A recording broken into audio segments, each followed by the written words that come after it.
안녕하세요. 한자지능회 2급 시험 대비 강좌. 오늘은 그 10번째 시간으로 지난 시간에 이어서요. 발에 대한 한자 살펴보도록 하시겠습니다. 자, 지난 시간에 한번 설명을 드렸는데요.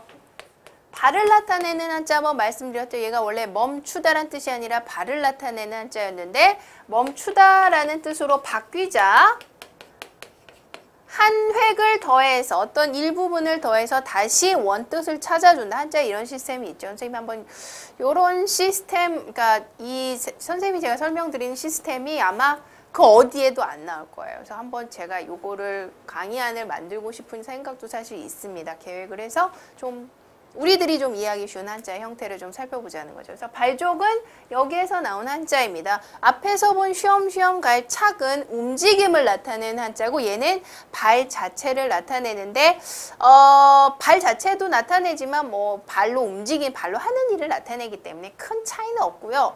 쉬엄쉬엄 갈 착보다 확실히 발족자가 훨씬 더 적게 쓰이는 경향은 있습니다. 자, 살펴보도록 하죠. 첫 번째 한자입니다. 발불답입니다. 오른쪽에 있는 한자가 논답자가 되죠. 하나, 둘, 셋, 넷, 다섯, 여섯, 일곱, 여덟에서 총 하나, 둘, 셋, 넷, 다, 일곱 해서 총 15획이 되죠. 발족자는 7획입니다. 앞으로 7획 빼겠습니다.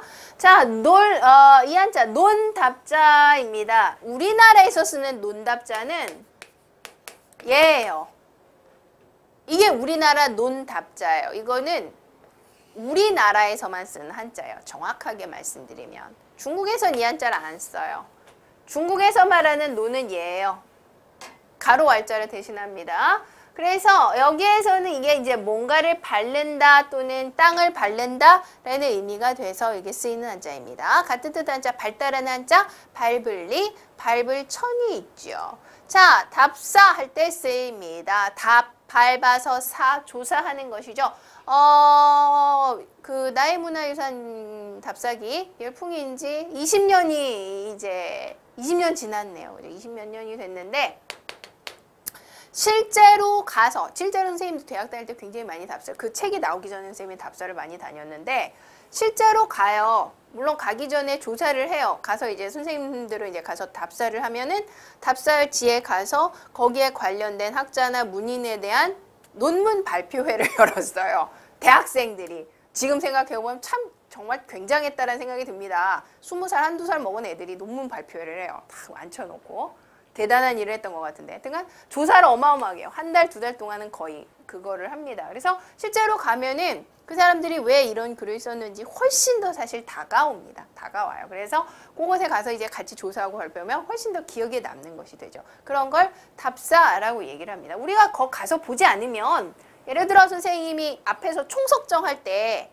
돌이 이렇게 떨기로 있는 것이 총석정이다라고 말씀드렸잖아요. 근데 이건 말로 설명하는 건데 여러분이 가서 주상절리를 직접 보시는 게 훨씬 더 와닿는 거잖아요. 그런 걸 우리가 답사라고 하는 것이죠. 자, 그 다음에 답보라는 거는 제자리 걸음한다는 뜻이 바로 답보입니다.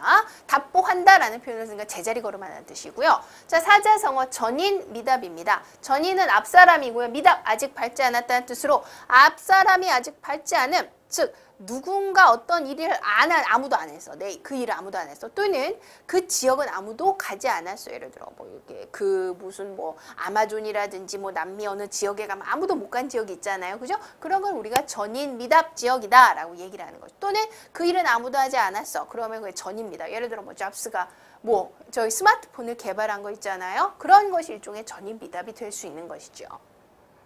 자, 이번에 보실 한자 뛸도입니다. 우리 앞에서 도들 도자 여러분 기억나시나요? 이 한자. 자, 조짐조. 하나, 둘, 셋, 넷, 다섯, 여섯. 이 한자. 여러분 선생님도 여러 번 얘기를 하지만 부수만큼 중요한 게 부수 외의 부분이다라고 말씀드렸는데 마치 부수처럼